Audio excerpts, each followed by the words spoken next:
Okay dear students, तो अब हम लोग डिस्कस करेंगे कार्बन रजिस्टर्स के बारे में।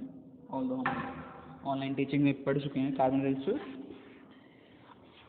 We are just I am just repeating it. तो कार्बन रजिस्टर अगर हम देखें, ये जनरली आपके प्रिंटेड सर्किट बोर्ड में देखने को मिलेंगे, पीसीबीज में देखने को मिलेंगे, इलेक्ट्रॉनिक गैजेट्स में देखने को मिलेंगे, लैपटॉप, मोबाइल, टीवी एटसेट्रा में आप लोगों को ये दिखाई देंगे। ये कार्बन रजिस्टर जो हैं कुछ इस टाइप के होते हैं। एक तरफ से एंड खुला होता है, सिलेंड्रिकल शेप होती है इसकी, और दूसरे एंड से ये वायर होती है। इसमें आपको कलरफुल बैंड्स दिखाई देंगे।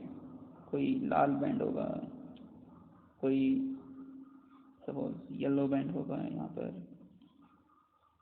ग्रीन बैंड होगा, और हो सकता है बैंड ना भी।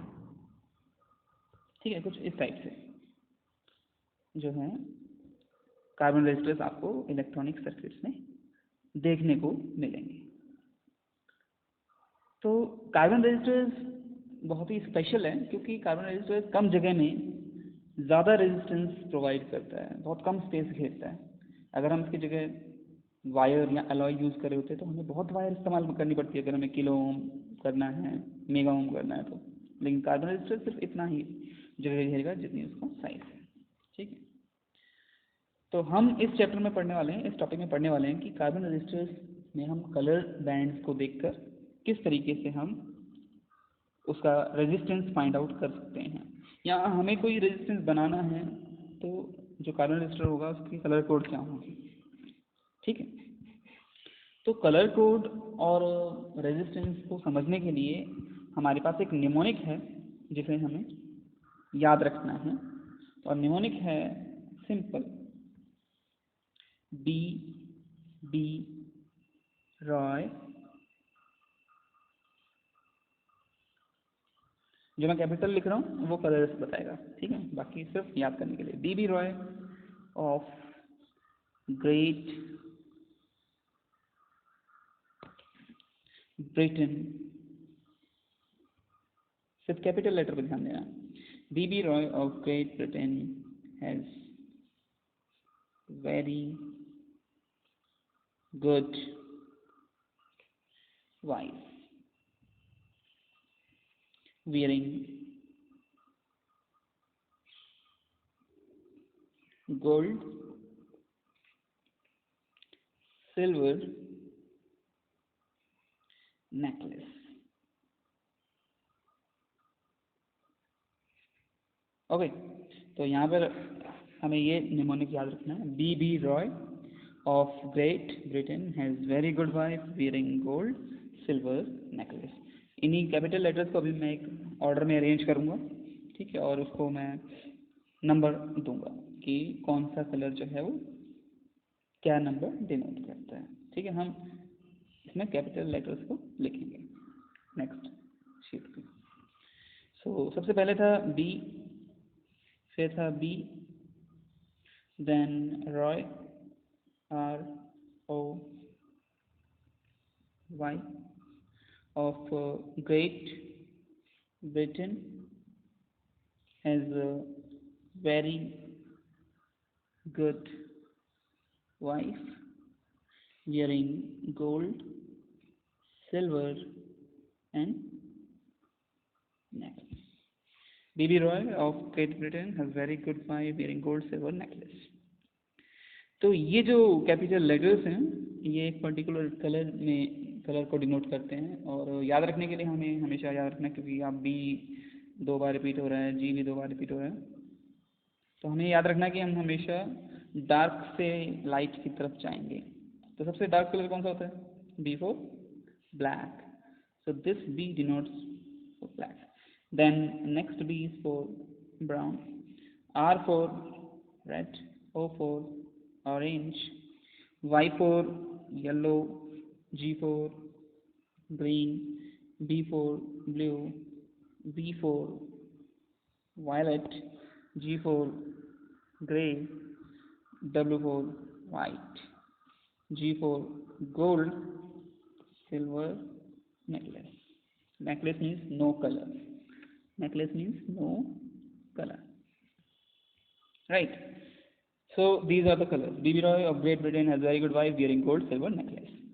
Now the number part मैं बताता हूँ कि कौन सा कलर किस नंबर को डिनोट करेगा. ये भी बहुत इजी है, simple.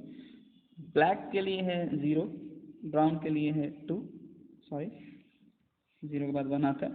1 2 3 4 5 6 7 8 and 9. Gold silver necklace जो है ये हमें टॉलरेंस बताते हैं. तो इसकी टॉलरेंस होगी 5%, सिल्वर की 10% एंड नो कलर की जो है 20%. ठीक है, याद रहेगा. ओके, सो अब हम कैसे रेजिस्टेंस निकालेंगे ये हम समझने की कोशिश करते हैं. तो हमने देखा कि हमारे पास ये कार्बन रेजिस्टर है, इसके अंदर 4 कलर हैं, 4 कलर बैंड हैं, 1 2 एंड 3.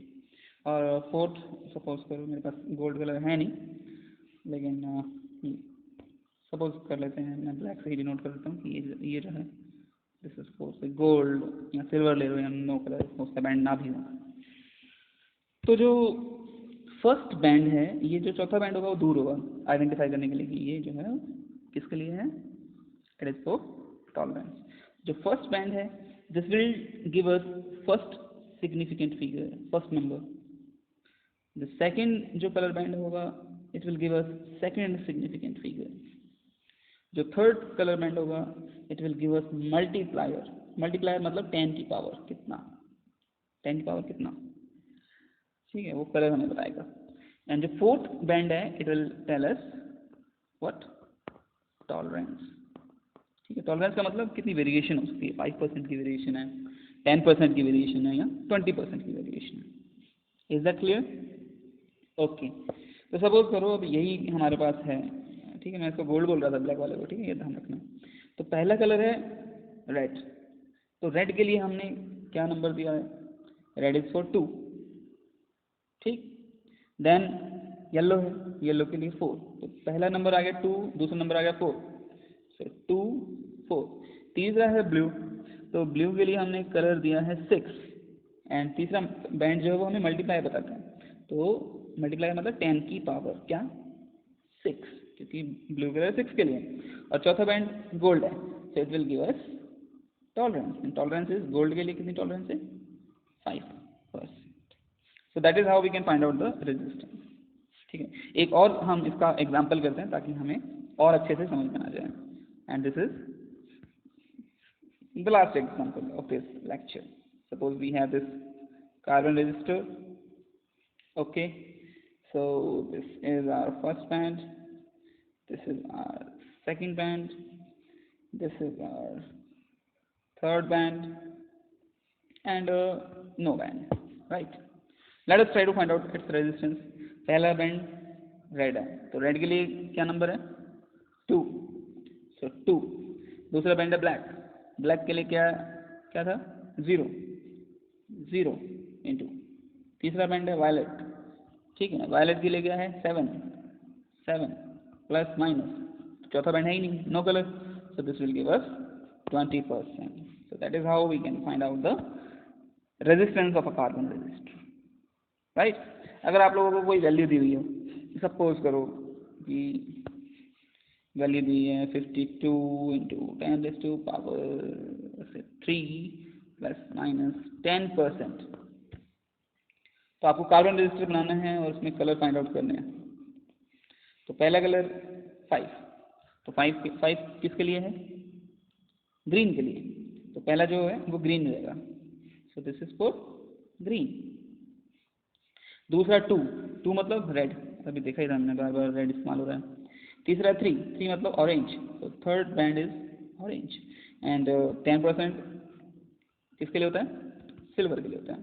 इसके अलावा 2 चीज़ें और हैं. रेजिस्टेंस जो है होता है कि 1 से कम हो, 0.1 हो, 0.2, माइनस में भी होती है पावर. तो अगर आप अपनी NCERT देखेंगे तो वहाँ पर आपको समझ में आएगा कि गोल्ड और सिल्वर जो है वो